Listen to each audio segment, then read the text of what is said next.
शेतकरी मित्रांनो नमस्कार. सध्या आपण हरभऱ्याच्या प्लॉटवर उभे आहोत आणि तुम्ही इकडे पाहत असाल, की हरभऱ्यामध्ये सध्या आपल्याला एकट-दुकट फुलांची संख्या इकडे नक्कीच दिसते. सध्याचा प्लॉटचा विचार केला तर हा 40 दिवसाचा घरातला आपला प्लॉट आहे आणि यामध्ये आपल्याला एकट-दुकट फुलं सुद्धा दिसताय.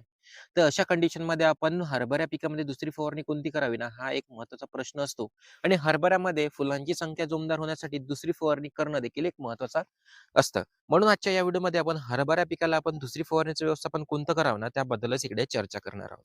तर मित्रांनो, हरभऱ्यामध्ये दुसरी फवारणी व्यवस्थापन करत असताना 1 ते 2 गोष्टी नक्कीच लक्षात ठेवायच्या. ज्यामध्ये हरभऱ्यामध्ये फुलांची चांगलीत चांगली जास्त संख्या वाढेल यासाठी आपल्याला एक कॉम्बिनेशन घ्यायचं आहे. दुसरं म्हणजे हरभऱ्यामध्ये बुरशीजन्य रोगाचा यासाठी एक आपल्याला कॉम्बिनेशन घ्यायचं आहे. आणि तिसरं महत्त्वाचं म्हणजे हरभरा पिकामध्ये अळी नियंत्रणासाठी आपल्याला एक इकडे मॉलिक्यूल एक चांगलं टेक्निकल इकडे नक्कीच घ्यायचं आहे.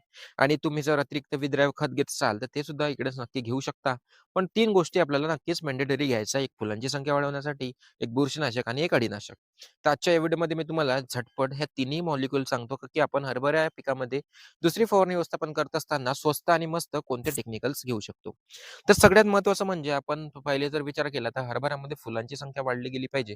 यासाठी आपण जर टेक्निकल घ्यायचा विचार केला ना, तर आपण भूमी अॅग्रो इंडस्ट्रीज कंपनीचं मिस्टर नॅनोचा तिकडे वापर नक्कीच करू शकतो.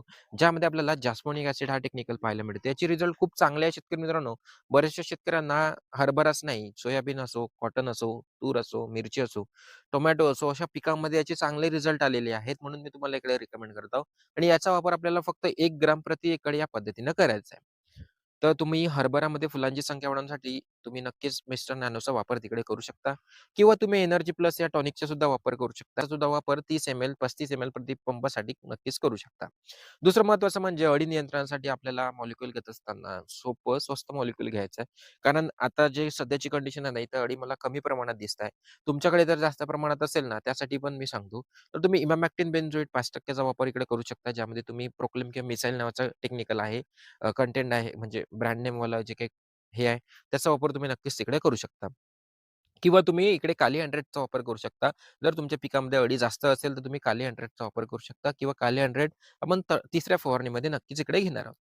यामध्ये एक बुरशीनाशकाचा वापर करणार असाल, तर बुरशीनाशकामध्ये जर तुम्हाला मर वगैरे दिसत असेल आणि तुम्ही टार्गेटची फवारणी केली नसेल, तर तुम्ही टार्गेट या बुरशीनाशकाचा वापर करा किंवा तुम्ही जे काही टिल्ड नावाचं बुरशीनाशक घ्यायचं असते, ज्यामध्ये प्रोफिकोनाझोल आपल्याला पाहायला मिळते, त्याचा वापर करून सुद्धा चांगल्या पद्धतीनं तुम्ही बुरशीवर नियंत्रण हे करू शकता. तर हे झाले 3 आणि महत्त्वाचे मॉलिक्यूल ज्याचा वापर तुम्ही दुसऱ्या फवारणी व्यवस्थापनामध्ये करू शकता. यामध्ये तुम्ही विद्राव्य खत जर घेणार असाल, तर तुम्ही 11-36-24 नावाचं एक विद्राव्य खत नक्कीच घेऊ शकता. जे आपल्याला आय-सी-एल कंपनीचं पाहायला मिळते. खूप चांगले त्याचे रिझल्ट शेतकऱ्यांना आलेले आहेत. ज्यामुळे चांगला फुटवा, चांगली ग्रीनरी, चांगले फोटोसिंथेसिसची प्रोसेस आणि जे काही एन-पी-केची कमतरता वगैरे असते ना, ते भरून काढण्यासाठी ते मदत करत असते.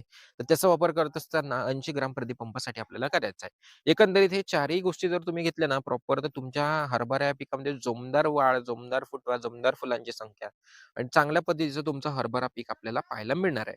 तर एवढंच टेक्निकल घ्या शेतकरी मित्रांनो. अशाच आणि इन्फॉर्मेटिव्ह माहितीसाठी फॉलो करून द्या आणि हा व्हिडिओ इतर शेतकऱ्यांना शेअर नक्कीच करून द्या.